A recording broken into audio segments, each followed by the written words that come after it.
Dios les bendiga, Dios les guarde, bendiciones para todos los que nos ven en el canal, que el Señor les bendiga grande y poderosamente. En esta hora quiero compartir contigo o continuar la serie llamada Un Encuentro con los Avivadores, la cual estamos en el capítulo 27 de John Wesley, Charlie Wesley, uno de los grandes avivadores del siglo XVIII, la cual a los inicios del siglo XVIII estaban estos grandes avivadores impartiendo e impactando a las naciones. Amén. Bueno, quiero compartir con ustedes sobre el capítulo 27, sobre casarse con la mujer equivocada. A veces tomamos decisiones las cuales no son enviadas por Dios y nos toca muchas veces pasar las consecuencias o pagar las consecuencias por haber cometido quizás un error que Dios no nos había mandado. Entonces dice así la biografía de John Wesley, Charlie Wesley. Casarse con la mujer equivocada lleva el título de este capítulo. Dice, el 8 de abril de 1749, John ofició en el casamiento de Charlie con Sarah Whitney. Sally, le decían a ella. Poco después, Charlie se retiró de la mayor parte de su ministerio itinerante para establecerse con su creciente familia en Bristol. Charlie y Sally disfrutaron de una feliz unión y compartían el interés común en la música y la adoración mientras supervisaban las oficinas centrales de Bristol y ministraban juntos localmente. Tuvieron 8 hijos, pero solo los 3 menores alcanzaron la edad adulta. Charles, hijo, 1757-1834. Sara, 1759-1828. Y Samuel, 1766-1837. Cada uno de ellos llegó a ser un músico consumado. Siguieron el legado de su papá y de su mamá, que se dedicaron a adorar a Dios, a cantarle al Señor. Amén. Dice, parece que el casamiento de Charlie inspiró a John a dejar atrás el dolor por Sofía Hockey para casarse. Mientras tanto, había escrito una cantidad considerable sobre la bendición de la soltería, pero no parecía dispuesto a permanecer soltero por el resto de su vida. Afortunadamente, sabía quién sería su esposa. El agosto anterior se había enfermado en Newcastle y había recibido asistencia de una hermosa y joven mujer llamada Grace Murray hasta recuperarse. John decidió hacerla su esposa. Cuando John se enfermó en agosto, dice que esta mujer lo atendía, que esta mujer lo apoyó mientras que él estaba enfermo y lo cuidaba hasta que él se recuperó. Entonces él vio en ella algo sensible o vio algo humanitario donde ella lo cuidaría cuando él estuviera enfermo o cuando él necesitara. Lo que muchas veces nosotros como esposos buscamos en una esposa es un corazón sincero, un corazón humilde, una persona que te ame, que te respete, una persona que trate de, cuando lo necesites, que ella esté ahí para ti. Y eso fue lo que Dios encontró en esta mujer, de Grace. Grace era viuda de un marinero y había conocido a John en 1740, cuando todavía estaba casada. Se había convertido en miembro y al poco tiempo en líder de una sociedad metodista en Newcastle. El liderazgo de la mujer no tenía precedente en esa época, pero los hermanos Wesley valoraban el aporte de la mujer y respetaban el llamado de Dios, el llamado que Dios había puesto en sus vidas como ministros. De tal manera es que en ese tiempo no le prestaban atención al llamado, a la labor de la mujer, porque la mujer tenía que estar sujeta al marido o no poder hablar. Dice que tendría que preguntarle al marido o callar en las reuniones. Por eso no tenía participación, por decirlo así, en las iglesias. Pero como John y Charlie venían de una madre y unas hermanas que eran parte del ministerio, que se esforzaban por servir al Señor, ellos no querían ser una piedra, un obstáculo para el ministerio de las mujeres. Y dice, sin lugar a dudas, su actitud hacia la mujer estaba influida por los roles que la madre y las hermanas habían tenido en su formación espiritual. Las hermanas mayores habían sido valoradas, confidentes y consejeras. Más adelante su hermana Hetty demostró ser invaluable para ellos como maestra y asistente administrativa en Londres. John dijo una vez: ¿no podrán las mujeres tanto como los hombres tener parte en este honorable servicio? Sin lugar a dudas, pueden, deben, es su necesidad, derecho y obligación ineludible. No existe diferencia, no hay hombre ni mujer en Cristo Jesús. Entonces, él decía que no había diferencia. O sea, hombre o mujer podían servir al Señor. Y es la realidad. Solamente hace falta un corazón constrito y humillado. Solamente hace falta un corazón el cual dedique tiempo para Dios y que esté entregado a Dios. Sin importar que sea mujer, sin importar que sea hombre, sin importar que sea niño, que sea adulto, que sea anciano. No importa. Lo importante es un corazón que verdaderamente esté metido o esté buscando de presencia de Dios y que ande en santidad. Amén. Dice, el esposo de Grace Murray se ahogó en el mar en 1742. Pero ella continuó siendo una metodista, dedicada a pesar de su pérdida. Viajó hacia los condados del norte de Inglaterra y hasta Irlanda para reunirse con las sociedades femeninas.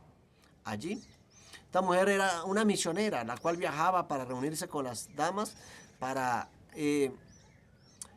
seguir el ministerio. Dice, ella también había cuidado a muchos predicadores que se habían enfermado por la presión de sus ministerios. Porque muchas veces tener un ministerio no es cualquier cosa. Tener un ministerio lleva muchas responsabilidades, lleva cargas, lleva opresiones, lleva dificultades, porque tenemos que preocuparnos por el hermano, por la hermana, tenemos que preocuparnos por los niños, tenemos que preocuparnos por el que está enfermo, sobre el que necesita una oración, llevar el dolor de los demás. A veces tenemos que dejar nuestra carga en un rincón para tomar la carga de otro, quizás para que los demás nos vean felices, pero siempre los ministros llevan muchas dificultades. Por eso ellos se enfermaban porque ellos no comían, dice. Ellos dedicaban más tiempo en la oración, más tiempo en las prédicas y poco tiempo para descanso. Dice, a lo largo de los años había cuidado al menos a 7 de tales predicadores. Dice, los más conocidos eran John y otro ministro llamado John Bigney, a quien había servido como institutriz durante 6 meses. Wesley elogiaba su trabajo al decir, vi cómo la obra de Dios prosperaba en sus manos. Ha sido para mí tanto una servidora como una amiga, como también una compañera de trabajo en el Evangelio.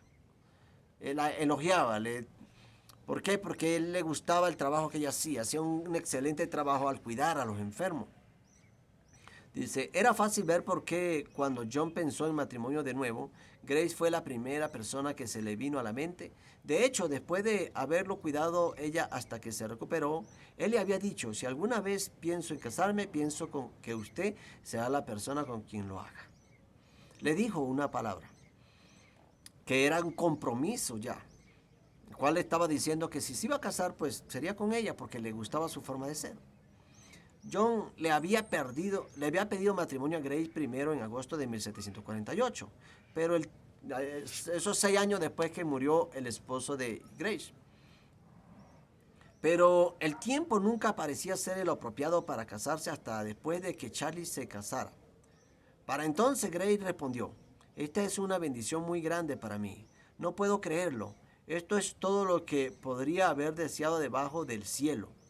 Como no quería que John se fuera, terminó por viajar con él por Yorkshire y Derbyshire y fue de gran ayuda durante el camino. Finalmente John la dejó por un tiempo en Bolton, que era precisamente el distrito de John Wagner, a quien ella había cuidado durante tanto tiempo. Ella había cuidado también a este gran predicador por ese tiempo, por tanto tiempo. Dice, parecía que Benny también se había enamorado de Grace y pronto comenzó a pretender su mano en matrimonio. Grace parecía incapaz de decidir entre sus dos admiradores. En un momento dado incluso le escribió a John para decirle que sentía que su deber era casarse con Benny. Como respuesta, una semana después de la boda de Charles, John se llevó a Grace con él a Irlanda. donde ella le ayudó durante 3 meses mientras él ministraba finalmente en Dublín. Ella aceptó casarse con John. Cuando regresaron a Inglaterra, viajaron juntos extensamente y rara vez se separaron en los 5 meses siguientes. Mientras estaban en Edward, Bagney fue a visitarlo y le dijo a John que Grace le había enviado todas las cartas de ella que ella y John habían intercambiado. Había ya como una controversia o quizás una dificultad entre ellos por causa de esta mujer. Enfadado por las noticias, John le escribió a Grace diciéndole que ahora le parecía que ella debía casarse con Bagney. Sin embargo, ella le escribió: lo amo a usted 1000 veces más de lo que jamás amé a John Bagney en mi vida, pero me temo que si no me caso con él, enloquecerá. Nuevamente John dudó sobre el asunto y decidió obtener la aprobación de su hermano antes de continuar con los planes matrimoniales. Esto demostró ser un terrible error. ¿Por qué? Porque él decidió pedir consejo a su hermano para ver qué hacer. Y es bonito cuando usted le pide a una persona un consejo para ver qué hago. ¿Qué hago? No, o sea, un consejo de alguien que sea sabio. ¿amén? Charles se sintió conmocionado ante la idea de que John se casara con Grace, pues todavía estaba inmerso en las expectativas sociales de su época. Sarah Whitney provenía de una familia de posición alta y notable herencia. Grace Murray había sido criada antes de casarse con su esposo marinero.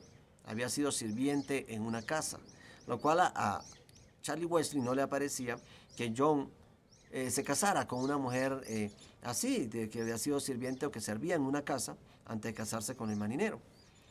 Él quería que se casara con una mujer de más estatus.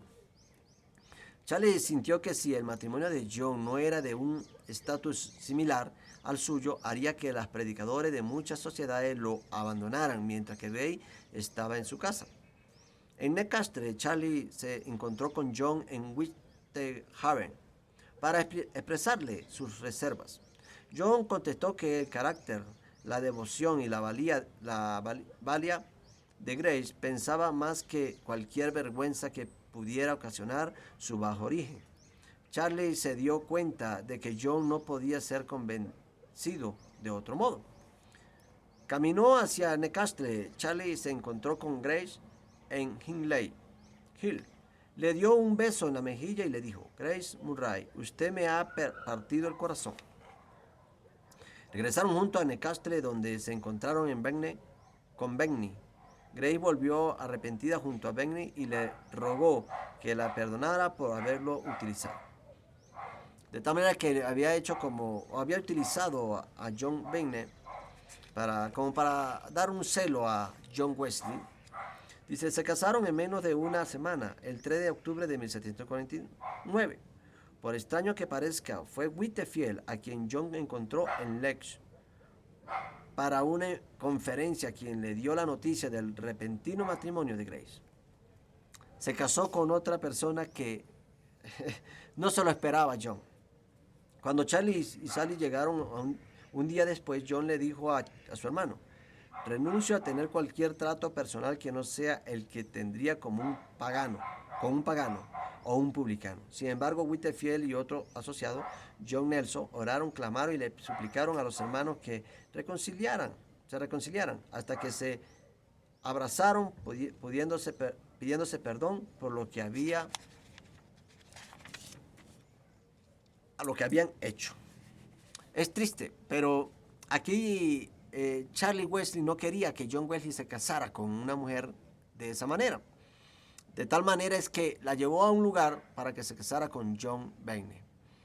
Y así alejarla de John. Dice, Bagney y su flamante esposa llegaron 3 días después. John saludó a Bagney con un ósculo santo, pero no le dijo nada más. No volvería a ver a Grace durante casi 30 años. Por su parte, Bagney dejó pronto la asociación de los Wesley y se hizo independiente. Se llevó con él a 110 de los 129 miembros de la congregación de Bolton. Todos los que estaban en Stockport se unieron a él, y a excepción de una mujer, Bagney acusó a Wesley de ser una marioneta del catolicismo. y lo difamó ampliamente. Murió en 1759, por lo cual dejó a Grey con 5 hijos. Después ella se mudó a Derbyshire y se unió nuevamente a los metodistas. A través de un amigo en común se encontró con John otra vez en 1788. El biógrafo Henry Murray describió el encuentro. Después de tanto tiempo se volvió a encontrar con John Wesley, esta mujer, pero ya tenía 5 hijos.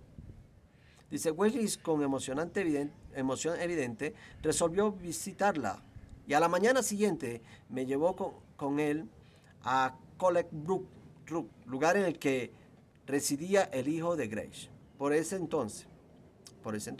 El encuentro fue conmovedor, pero Wesley mantuvo más que nunca su compostura.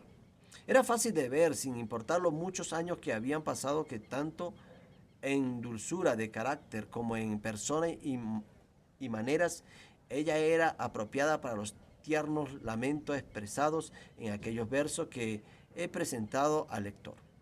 La conversación no duró mucho tiempo y no recuerdo que alguna vez haya escuchado que Wesley mencionar su nombre después de aquel encuentro. O sea, más nunca la volvió a mencionar. Pero dice, esos versos eran de un poema escrito por John titulado Reflexiones sobre Providencias Pasadas. De octubre de 1749, este es un fragmento del poema que tiene en total 31 estrofas de 6 líneas. Dice, a menudo como atolondrado joven, vago y danzo por el florido camino, movido por la pasión inconsciente o la casualidad. Presa fácil, que no ofrece resistencia. Caigo mientras que el dardo envenenado del amor atraviesa mis nervios y quebranta mi corazón. Llevado en alas de esperanza sagrada, durante largo tiempo remonté y deseché la tierra. Cuando precipitado por la cima de la montaña, mi alma encontró un espíritu afín, que el cielo confió a mi cuidado, la hija de mi fe y oración. En el amanecer de la vida, serena, suave, dulce y tierno, era su estado de ánimo, de agradable voz al hablar, suave y compasivamente buena. Escuchaba la preocupación de cada desdichado, mezclando con cada uno sus lágrimas compasivas.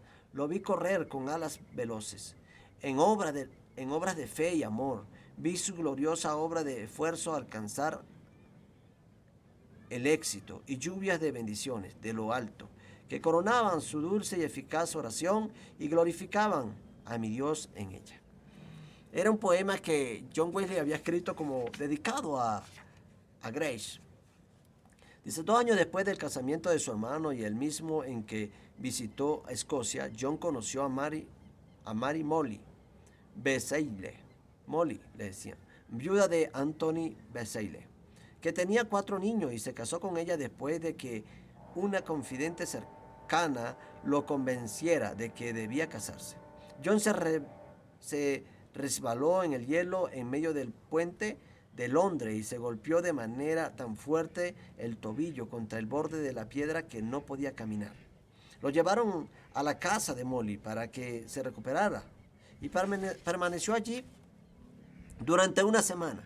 Predicó arrodillado ese domingo y se casó con Molly aquel lunes 18 de octubre de 1751.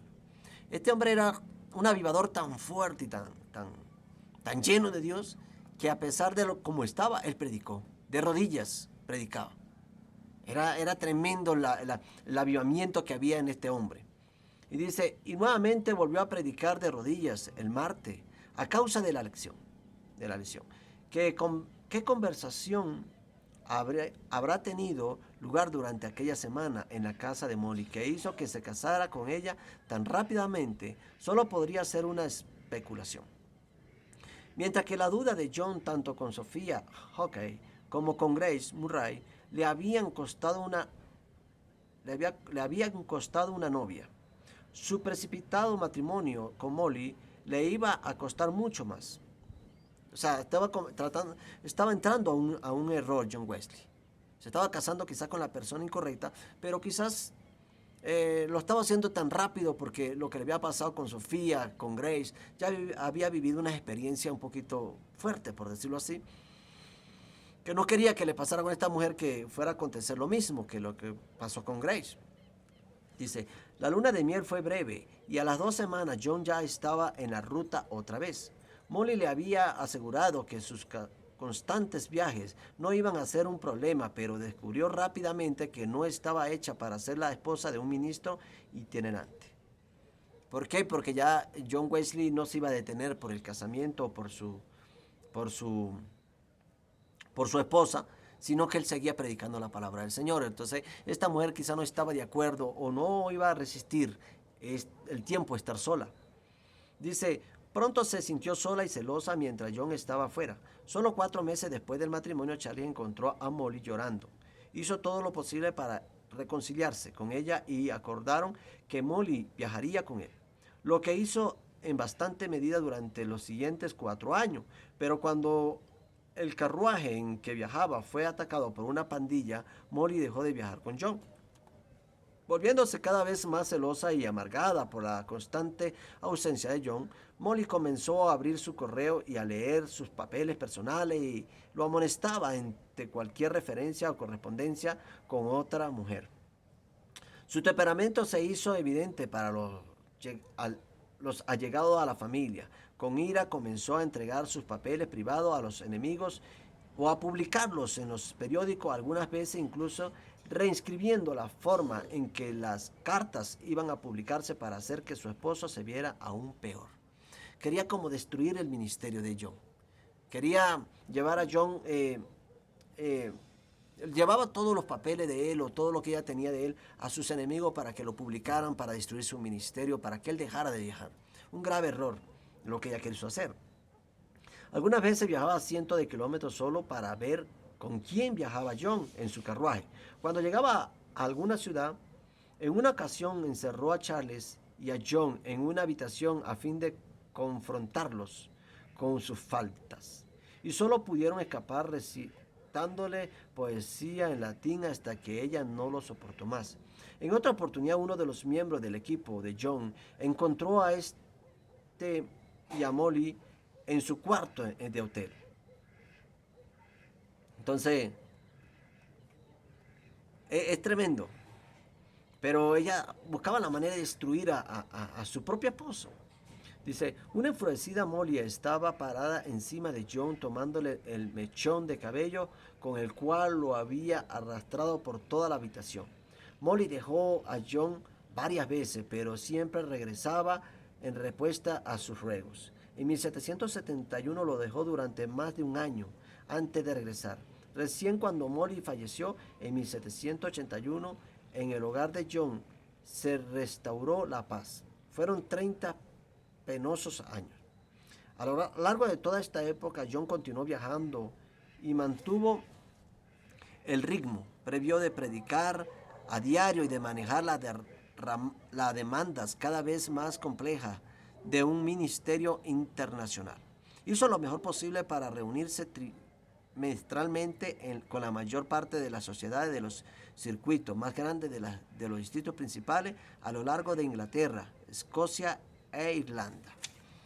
Amén. Dice la biografía que esta mujer se había convertido en una persona tan obsesiva o tan celosa que buscaba la manera cómo destruir el ministerio de John y lo vigilaba, lo perseguía por causa de ¿qué? De los celos.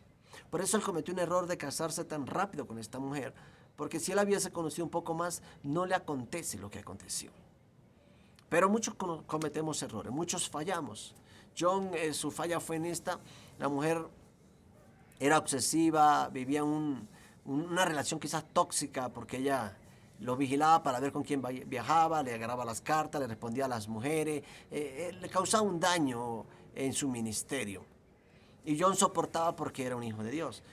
Como pudimos leer en una oportunidad en el hotel, lo encontró un compañero cuando la mujer estaba encima de él, agarrándole los pelos, lo tenía por los cabellos, donde lo había arrastrado por toda la habitación, dice. O sea, era dura la relación la cual estaba viviendo, era duro lo que él estaba pasando, pero era un hombre de Dios, un hombre que confiaba en Dios, que creía en Dios y que A pesar de la situación en la cual vivía, salía al frente con el ministerio, salía a la calle, le daba la cara a las personas y le seguía predicando la palabra de Dios. Amén. Así que este fue el capítulo 27 de Un encuentro con los avivadores. Bendiciones, Dios te bendiga.